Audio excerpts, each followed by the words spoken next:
అందరికీ మురళీధర్ క్లాస్ రూమ్కి స్వాగతం. విద్యార్థులారా, ఈరోజు ఈ తరగతి గదిలో అక్టోబర్ నెలలో మురళీధర్ క్లాస్ రూమ్ ద్వారా జరిగేటువంటి పరీక్షలకు సంబంధించినటువంటి అంశాలను తెలుసుకుంటారు.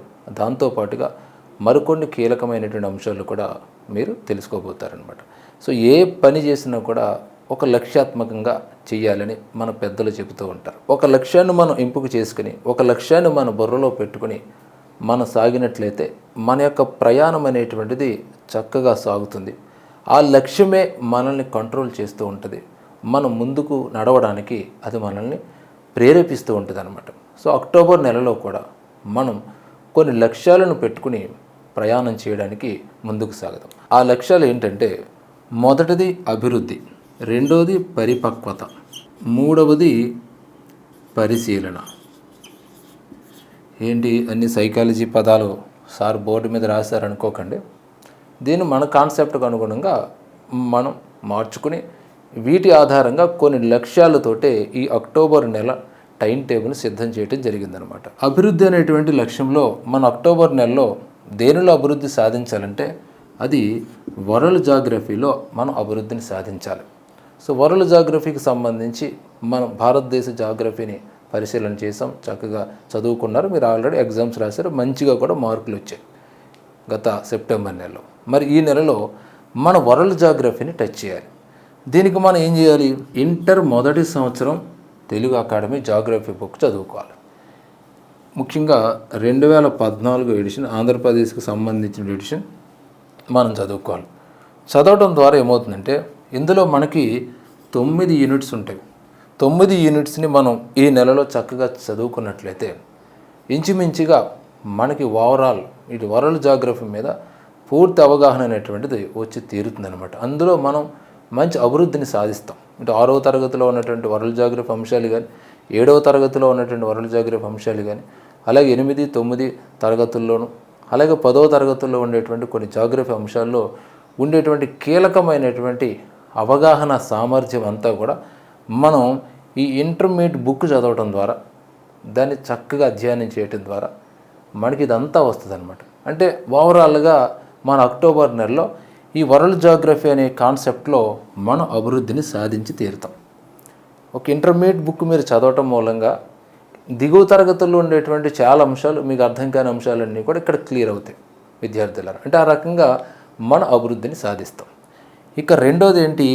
పరిపక్వత. పరిపక్వత అంటే మీకు తెలుసు కదా, సైకాలజీలో శారీరక పరిపక్వత అయినా మానసిక పరిపక్వత అయినా కానీ అది ఒక స్థాయికి వచ్చిన తర్వాత మాత్రమే అది ఏర్పడుతుంది. ఇతర పరాణ అంశంలో మంచి ప్రావీణ్యత, మంచి పరిపక్వత ఉన్నది అంటారు. అంటే పూర్తి అవగాహన ఉన్నప్పుడు మాత్రమే మనం పరిపక్వత అంటాం. ఏదైనా చూడండి, ఒక పండు కొయ్యాలన్నా, ఒక ధాన్యాన్ని మనం కొయ్యాలన్నా అది పరిపక్వత వచ్చినప్పుడే మనం దానికి వస్తాం, ఎందుకంటే సంపూర్ణం అవుతుంది అనమాట. మరి ఈ రకంగా ఈ అక్టోబర్ నెలలో పరిపక్వత అనేటువంటి లక్ష్యం ఏంటి అంటే, మనం ఇంగ్లీష్ విషయంలో ఒక గ్రాండ్ టెస్ట్ పెట్టుకుంటాం అనమాట. అంటే ఇంగ్లీష్ విషయంలో మీకు పరిపక్వత వచ్చిందని నేను భావిస్తున్నాను. ఎందుకంటే ఇప్పటికే మీరు నాకు తెలిసి 100 నుంచి 150 ఎగ్జామ్స్ మీరు రాసున్నారు ఇంగ్లీష్. ఇటు మన సోషల్ గ్రూప్లో జరిగేటువంటి ఇంగ్లీష్ పరీక్షలు కానీ, లేదా ప్రత్యేకంగా ఇంగ్లీష్ కోసం జరుగుతున్న పరీక్షలు కూడా మీరు రాస్తున్నారు. అంటే ఓవరాల్గా అటు ఇటు చూసినా కూడా ఒక 150 ఇంగ్లీష్ పరీక్షలు మీరు రాశారు ఇప్పటికీ. మరి ఇంత పరీక్షలు రాసిన తర్వాత మీకు పూర్తి అవగాహన అనేటువంటిది వచ్చి ఉంటుంది చాలామందికి. కొంతమందికి ఒకలాంటి అవగాహన అయితే ఖచ్చితంగా వచ్చి ఉంటుంది. సో ఇక్కడ ఖచ్చితంగా మీ యొక్క పరిపక్వత స్థాయిని టెస్ట్ చేయాలంటే అది ఒక కాన్సెప్టో, 2 కాన్సెప్ట్లో, 3 కాన్సెప్ట్లో ఇస్తే కుదరదు. సో ఓవరాల్గా మీ యొక్క పరిపక్వతని నేను ఇక్కడ టెస్ట్ చేయాలి. అందుకనే మీకు పరిపక్వత అనేటువంటి లక్ష్యాన్ని బేస్ చేసుకుని ఇంగ్లీష్ విషయంలో ఒక గ్రాండ్ టెస్ట్ అనేటువంటిది అక్టోబర్ నెలలో జరుగుతుంది. ఓకే, ఇక మరి పరిశీలన అనేటువంటి లక్ష్యం అక్టోబర్ నెలలో ఏంటి అంటే, ఏ అంశమైనా కానీ ముఖ్యంగా ప్రిపరేషన్లో ఉన్నవాళ్ళు చేయవలసింది ఏంటంటే, దేన్ని కూడా పూర్తిగా పక్కన పెట్టకూడదు. కొంతమంది తెలుగు చదివినంతకాలం చదువుతారు, పక్కన పెడతారు, మళ్ళీ ఇంగ్లీష్ పట్టుకుంటారు. ఇంగ్లీష్ చదివినంతకాలం చదువుతారు, పక్కన పెడతారు, సైకాలజీ పెట్టుకుంటారు. అంటే సైకాలజీ పట్టుకునే నాటికి తెలుగు చదివి 2 నెలలు అవుతుంది, ఇంగ్లీష్ చదివి 1 నెల అయిపోతుంది, మిగతా సబ్జెక్టులు చదివి 2-3 నెలలు అయిపోతుంది. అంటే అది ఏమవుతుంది? మనం ఒక్కసారి కనుక పక్కన పెట్టామంటే రోజు రోజుకు అది మన మెదడులోంచి వెళ్ళిపోతూ ఉంటుంది, వెళ్ళిపోయి మర్చిపోతుంటాం మనం. ఎప్పుడు కూడా కాంపిటేటివ్ ఎగ్జామ్లో ప్రతి అంశము కూడా మనం పరిశీలిస్తూ ఉండాలి, మన స్ఫురణలో ఉండాలి, మనకి టచ్లో ఉండాలన్నమాట. స్నేహితులైనా బంధువులైనా ఎవరైనా మన టచ్లో ఉన్నంతకాలనే వాళ్ళు కూడా మనకు టచ్లో ఉంటారు. మనం ఒకసారి టచ్ మన పక్కన పెడితే వాళ్ళు మనల్ని టచ్ చేయరు. ఇదే సూత్రం ఈ పోటీ పరీక్షలు కూడా అందులో ఉండేటువంటి సిలబస్ విషయంలో కూడా వర్తిస్తుంది అన్నమాట. మనం ప్రతి దాన్ని టచ్ చేస్తూ ఉండాలి. టచ్ చేసినప్పుడే అది మన మెదడులో ఉంటుంది అన్నమాట. దీన్ని దృష్టిలో పెట్టుకుని అలా టచ్ చేసే అవకాశం మీకు కల్పించాలి అనేటువంటి కాన్సెప్ట్తో నేను పరిశీలన అనే లక్ష్యాన్ని బేస్ చేసుకుని మీకు ఒక తెలుగు పరీక్షను, అలాగే ఒక సైకాలజీ పరీక్షను, అలాగే మన యొక్క మెథడాలజీ పరీక్షను కూడా పెడతామన్నమాట. తద్వారా మీరు అన్ని కాన్సెప్ట్లను కూడా పరిశీలన చేసినట్లు అవుతుంది. సో 3 లక్ష్యాలను మనం ఎంపిక చేసుకున్నాం. ఈ 3 లక్ష్యాలు సాధించడానికి మనం అనుసరించవలసినటువంటి వ్యూహం ఏంటి, మనం దేన్ని స్ఫూర్తిగా తీసుకుని వెళదాం అనేది మనం ఇప్పుడు తెలుసుకుందాం. ఈ వరల్డ్ జాగ్రఫీలో ఉన్నటువంటి ఒక కాన్సెప్ట్ని మనం స్ఫూర్తిగా తీసుకుని మనం అక్టోబర్ నెలలో ముందుకు సాగుదాం. ఆ స్ఫూర్తిగా ఉండేటువంటి అంశం ఏంటంటే పవనాలు. ఈ పవనాలను మన ఆదర్శంగా తీసుకుని ఈ అక్టోబర్ నెలలో మనం ప్రయాణం చేద్దాం. పవనం అంటే గాలి. సో గాలి ఎటువైపు ఉంటే అటువైపు సమస్తం కదులుతాయన్నమాట. ఈ గాలి ఫోర్స్ అలాంటిది. గాలి ఎటువైపు వీస్తే సముద్రం కూడా అటువైపు నడుస్తుంది. అంటే పవనానికి ఈ సముద్రాన్ని సైతం కదిలించేటువంటి శక్తి ఉన్నది. అలాగే ఈ పవనం ఎటువైపు వీస్తే ఇసుక రేణువులు, ఎడారులు సైతం అటువైపు మసులుతూ ఉంటాయి, అటువైపు కదులుతూ ఉంటాయి. ఈ పవనాలు ఎటువైపు వీస్తూ ఉంటే అటువైపు మట్టి రూపంలో ఉండేటువంటి ఇసుక రేణువులు కూడా ప్రయాణం చేస్తూ ఉంటాయి. అంటే దాని యొక్క ఫోర్స్ అలాంటిది. అందుకనే విద్యార్థులారా, మన అక్టోబర్ నెలలో పవనాలను స్ఫూర్తిగా తీసుకుని వెళదాం. అయితే ఏ పవనాలను మనం స్ఫూర్తిగా తీసుకుందాం అంటే అది ఒకసారి చూద్దాం. వరల్డ్ జాగ్రఫీలో పవనాలు అనేటువంటిది ఒక కాన్సెప్ట్. ఈ పవనాలు 3 రకాలుగా ఉంటాయి. అందులో మొట్టమొదటి రకం ప్రపంచ పవనాలు, రెండవది ఋతుపవనాలు, మూడవది స్థానిక పవనాలు. ఇలాగా 3 రకాలుగా ఉన్నాయి మనకి. ఇలా ఈ 3 రకాల పవనాలను అవి వీచే దిశను బట్టి, అవి వీచే సందర్భాన్ని బట్టి, అవి వీచే ఏరియాని బట్టి డిసైడ్ చేయడం జరిగింది. అందులో మొట్టమొదటి ప్రపంచ పవనాల గురించి మనం మాట్లాడుకుంటే పేరులోనే కనపడుతుంది కదా, ప్రపంచ పవనం. పేరులోనే ప్రపంచం ఉంది. ఈ ప్రపంచ పవనాలు అనేటువంటివి ప్రపంచమంతా వీస్తూ ఉంటాయి. అలాగే సంవత్సరం అంతా కూడా ఇవి వీస్తూ ఉంటాయి. అంటే సంవత్సరం అంతా కూడా అవి పనిచేస్తూ ఉంటాయి అన్నమాట. ప్రపంచం అంతా కూడా అవి కదలికలు తీసుకొస్తూ ఉంటాయి. ఇక ఋతుపవనాలు విషయం తీసుకుంటే, ఋతుపవనాలు అనేటువంటివి పేర్లోనే ఉంది కదా, ఋతువు అంటే ఒక సీజన్ బట్టి అవి వీస్తూ ఉంటాయి, గాలి వస్తూ ఉంటుంది అనమాట. ఆ సీజన్ అయిపోయిన తర్వాత అది ఉండదు. ఇవి ప్రపంచం అంతా ఉండవు. ప్రపంచంలో ఏదో కొద్ది ప్రాంతానికి మాత్రమే, కొన్ని దేశాలకు మాత్రమే అవి పరిమితమై ఉంటాయి. అవి భారతదేశం కావచ్చు, బంగ్లాదేశ్ కావచ్చు, అలాగే ఆస్ట్రేలియాలో కొంత భాగం కావచ్చు, మన పక్కన ఉన్నటువంటి పాకిస్తాన్, ఇలాంటి ఏరియాలో అవి వీస్తూ ఉంటాయి. అవి కూడా సంవత్సరం అంతా ఉండవు, కొన్ని సీజన్స్లోనే వేస్తూ ఉంటాయి. ఇక తర్వాత స్థానిక పవనాలు మనం తీసుకుంటే ఇవి ప్రపంచంలో చాలా చిన్న ప్రదేశంలో, స్థానికులు అంటాం, స్థానిక ప్రాంతం చాలా చిన్న ప్రాంతంలో ఇవి వీస్తూ ఉంటాయి. అలాగే ఇవి కూడా సంవత్సరం అంతా ఉండవు, ఏదో ఒక సీజన్లో కొద్ది రోజులు మాత్రమే ఉంటాయి అంతే. అంటే చూస్తుంటే మనకి ఏమర్థమవుతుంది, ప్రపంచ పవనాలు అనేటువంటివి ప్రపంచం అంతా వీస్తూ ఉంటాయి, అవి సంవత్సరం అంతా కూడా ఆ పవనాలు అనేటువంటివి వీస్తూ ఉంటాయి. ఇక ఋతుపవనాలు అనేటువంటివి కొద్ది రోజులు మాత్రమే, అంటే కొన్ని సీజన్లో మాత్రమే వీస్తూ ఉంటాయి, కానీ కొన్ని ప్రాంతాల్లో మాత్రమే అవి కనపడుతూ ఉంటాయి, వీస్తూ ఉంటాయి. ఇక స్థానిక పవనాలు అనేటువంటివి సంవత్సరంలో కొద్ది రోజులు, అతి తక్కువ కాలం, అలాగే అతి తక్కువ ప్రాంతంలో మాత్రమే వీస్తూ ఉంటాయి. మరి ఇది మనకి స్ఫూర్తి ఎలాగ అవుతుంది, ఈ పవనాలు మనకి స్ఫూర్తి ఎలాగ అవుతాయి సార్ అనుకుంటున్నారు కదా, చూద్దాం. మీలో చాలామంది ఎలా ఉంటారంటే స్థానిక పవనాల్లాగా ఉంటారు. అంటే నోటిఫికేషన్ వచ్చినప్పుడు మాత్రం చదువుతారు, తర్వాత వదిలేస్తారు. అంటే సంవత్సరంలో కొద్ది రోజులు మాత్రమే పని చేస్తారు అంతే. అది కూడా నోటిఫికేషన్ ఉంటేనే చదువుతారు, లేకపోతే వాళ్ళు చదవరాలు, చిరాకు ఎక్కువ వాళ్ళకి. ఏ ఇక తర్వాత ఋతుపవనాలు, వీళ్ళు ఒక మూమెంట్ స్టార్ట్ అవుతుంటుంది, ఒక సీజన్లో డిఎస్సి ఉంటుందంట, అదిగో అక్టోబర్లో ఉంటుందంట, అదిగో నవంబర్లో ఉంటుందంట, లేకపోతే పలానా గ్రూప్ 1 గ్రూప్ 2 నోటిఫికేషన్ పడుతుందంట, పలానా జనవరి నెలలో ఇస్తారంట. అంటే ఒక సీజను ఒక నడుస్తున్నప్పుడు పుస్తకాలు గబగబా తీసి వాటిని చదవడానికి ప్రయత్నాలు చేస్తూ అటు పరిగెడతారు ఇటు పరిగెడతారు. అవి వాళ్ళు ఋతుపవనాలు లెక్క పని చేస్తుంటారు. ఒక ప్రిపరేషన్కి వెళ్ళేటప్పుడు, ఒక ప్రిపరేషన్ మనం చేసేటప్పుడు స్థానిక పవనాలలాగా మనం ఉండరాదు, అలాగే ఋతుపవనాలలాగా కూడా మనం ఉండరాదు. మరి ఎలా ఉండాలి? ప్రపంచ పవనాలలాగా ఉండాలి. కాలంతో పని లేదు, ప్రదేశంతో పని లేదు, ప్రాంతంతో పని లేదు, సమయంతో పని లేదు. మన పని మనం చేసుకుంటూ పోవడం. ప్రపంచమంతా ప్రపంచ పవనాలు ఎట్లా వీస్తూ ఉంటాయో, ప్రపంచమంతా సంవత్సరం అంతా కూడా ఎట్లా వీస్తూ ఉంటాయో, మనం కూడా అదే విధంగా మన పని మనం చేస్తూ పోవాలి. ఈ ప్రపంచ పవనాలకే మనం కూడా మన పని మనం చేస్తూ పోవాలి. అయితే చాలామంది ఈ కేటగిరీలో ఉండరు, ఈ కేటగిరీలోనే ఉంటారు. మరి మీరు ఏ కేటగిరీలో ఉన్నారో నాకు తెలియదు, కానీ నాకు మాత్రం స్ఫూర్తి ఈ ప్రపంచ పవనాలు. ఏమైనా కానీ నా పని నేను చేస్తూనే ఉంటాను. అది మీకు నచ్చవచ్చు, నచ్చకపోవచ్చు, కానీ నా ప్రయత్నం, నా పరుగు అనేది నేను ఆపదలుచుకోలేదు. మరి విద్యార్థులారా, మీరు ఇలా పనిచేస్తారా, ఇలా పనిచేస్తారా, ఇలా కాకుండా ఇలా పనిచేస్తారా అనేది మీరు ఆలోచించుకోండి. నేను మాత్రం ప్రపంచ పవనాలను స్ఫూర్తిగా తీసుకునే ముందుకు సాగుతాను. ఈ అక్టోబర్ నెలలోనే కాదు, ప్రతి నెలలోనూ నాకు ఇదే ఆదర్శం విద్యార్థులారా. సో విద్యార్థులారా, మరి అక్టోబర్ నెలలో పవనాలను మనం స్ఫూర్తిగా తీసుకుని, అంటే ఏ పవనాలు? ప్రపంచ పవనాలను మనం స్ఫూర్తిగా తీసుకుని ముందుకు సాగుదాం. అలా మీరందరూ ముందుకు సాగడానికి ఒక చక్కటి టైం టేబుల్ని సిద్ధం చేయడం జరిగింది. ఇప్పుడు మీరు ఆ టైం టేబుల్ని చూతిరిగానే రండి. ఓకే విద్యార్థులారా, ఇప్పుడు మనం టైం టేబుల్ చూద్దాం. వరల్డ్ జాగ్రఫీ కదా మనం ప్రధానంగా ఫోకస్ చేసినటువంటి అంశం. వరల్డ్ జాగ్రఫీకి సంబంధించి 3 పరీక్షలు జరుగుతాయి.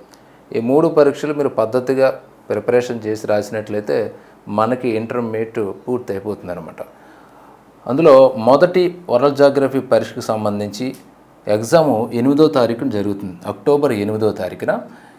ఇందులో ఉండేటువంటి సిలబస్ ఏంటంటే మొదటి యూనిట్, 2వ యూనిట్, 3వ యూనిట్ మరియు 5వ యూనిట్. అంటే 2014 world geography book, intermediate world geography బుక్ని బేస్ చేసుకునే ఈ పరీక్షలు అనేటువంటివి జరుగుతాయి. ఇక్కడ 4 యూనిట్లు మీకు, 1వది, 2వది, 3వది, 5వ యూనిట్ అనమాట. అమ్మో, మొదటి పరీక్షకే 4 యూనిట్లు ఇచ్చేసారా అనుకోకండి. అవి కనుక మీరు ఒక్కసారి చదివితే మీకు అర్థమవుతుంది నేను ఎందుకు ఇచ్చాను అనేటువంటిది. రైట్, 8వ తారీఖున పరీక్ష జరుగుతుంది. ఇక అక్టోబర్ 21వ తారీఖున మళ్ళీ మనకి వరల్డ్ జాగ్రఫీ పరీక్ష ఉంటుంది అనమాట. దీనికి సంబంధించిన సిలబస్ ఒకే ఒక్క యూనిట్, అదే 4వ యూనిట్, భూస్వరూప శాస్త్రం. ఈ ఒకే ఒక్క యూనిట్ మీద ఒక పరీక్ష ఉంటుంది. ఎప్పుడు 2 యూనిట్లు 3 యూనిట్లు ఇస్తారు కదా సారు, ఇది సారేంటి ఒకే ఒక్క యూనిట్తో ఒక పరీక్ష మొత్తం పెట్టారు అనుకుంటున్నారు కదా. అది యూనిట్ చదివిన తర్వాత మీకు ఎందుకు అలా పెట్టవలసి వచ్చింది అనేది మీకు అర్థమవుతుంది. 21వ తారీఖు పరీక్ష అయిన తర్వాత మళ్ళీ ఈ నెల చివరిన ఉంటుంది అనమాట. అంటే అక్టోబర్ 31న మళ్ళీ వరల్డ్ జాగ్రఫీ పరీక్ష ఉంటుంది. ఇందులో మీకు మళ్ళీ 4 యూనిట్లు వస్తున్నాయి. అందులో 6వ యూనిట్, 7వ యూనిట్, 8వ యూనిట్, 9వ యూనిట్. 6వ యూనిట్ జీవ భూగోళ శాస్త్రం, 7వ యూనిట్ జల విజ్ఞాన శాస్త్రం, 8వ యూనిట్ సముద్ర శాస్త్రం, 9వ యూనిట్ ప్రకృతి వైపరీత్యాలు. సింపుల్గా ఉండేటువంటి యూనిట్స్ అనమాట ఇవి. ఈ 4 యూనిట్స్ మీద 31వ తారీఖున పరీక్ష జరుగుతుంది. ఈ 3 పరీక్షలు మీరు చక్కగా ప్రిపరేషన్ చేసి రాసినట్లయితే వరల్డ్ జాగ్రఫీ ఫస్ట్ ఇయర్ మనకు పూర్తయిపోతుంది. ఆల్రెడీ సెకండ్ ఇయర్ మీరు చదివేశారు ఇండియన్ జాగ్రఫీ. ఇక వరల్డ్ జాగ్రఫీని మీరు ఈ చాప్టర్స్ కవర్ చేయడం ద్వారా అయిపోతుంది అనమాట. అంటే 9 యూనిట్స్ ఉన్నవి. ఇంటర్మీడియట్స్కి సంబంధించి ఆల్ సబ్జెక్ట్స్ పుస్తకాలు మనకు వస్తున్నాయి, తెలుగు అకాడమీ పుస్తకాలు ఆంధ్రప్రదేశ్వి.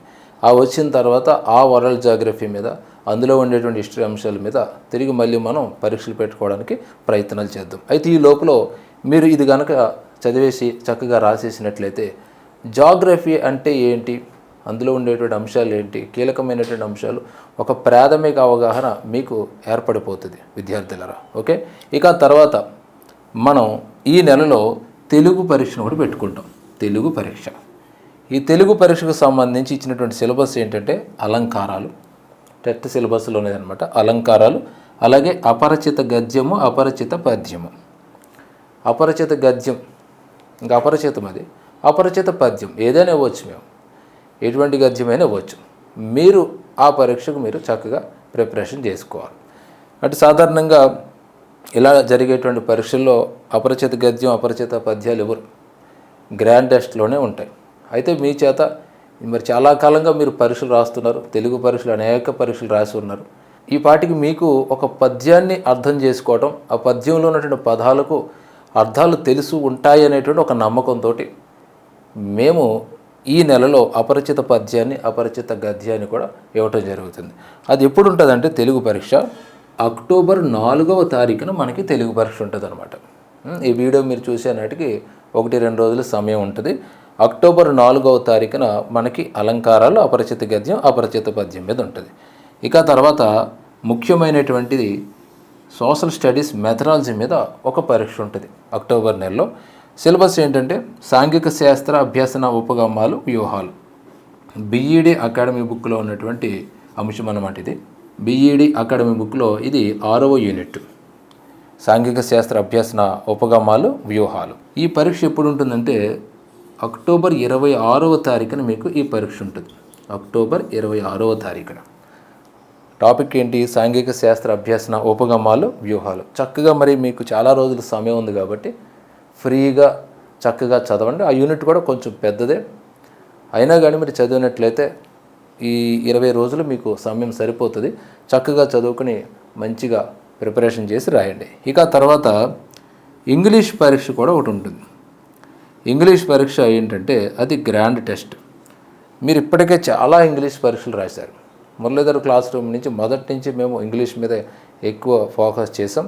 అది సత్ఫలితాలు ఇచ్చింది. చాలామంది విద్యార్థులు పరీక్షలు రాస్తున్న వాళ్ళు ఇంప్రూవ్మెంట్ అనేటువంటిది మాకు బాగా కనపడింది. ఎంతవరకు కనపడిందంటే తెలుగు పరీక్ష కంటే ఈ ఇంగ్లీష్ పరీక్ష మీరు బాగా రాస్తున్నారు. అవునంటారా కాదంటారా కామెంట్ రూపంలో పెట్టండి. కొన్ని సందర్భాల్లో సోషల్ మెథడాలజీ పరీక్ష కన్నా సోషల్ కంటెంట్ పరీక్ష కన్నా కూడా ఇంగ్లీష్ పరీక్షలో మీకు మంచి మార్కులు వస్తున్నాయి. అది కూడా నేను గమనించాను. మరి అవునంటారా కాదంటారా అనేది మీరు కామెంట్ రూపంలో పోస్ట్ చేయండి. సో మరి మీ యొక్క ప్రావీణ్యత, మీ యొక్క పరిపక్వత ఎంత ఉన్నది అనేది నాకు ఎలా తెలుస్తుంది అంటే గ్రాండ్ టెస్ట్లో మీకు వచ్చినటువంటి మార్కుల ఆధారంగా తెలుస్తుంది.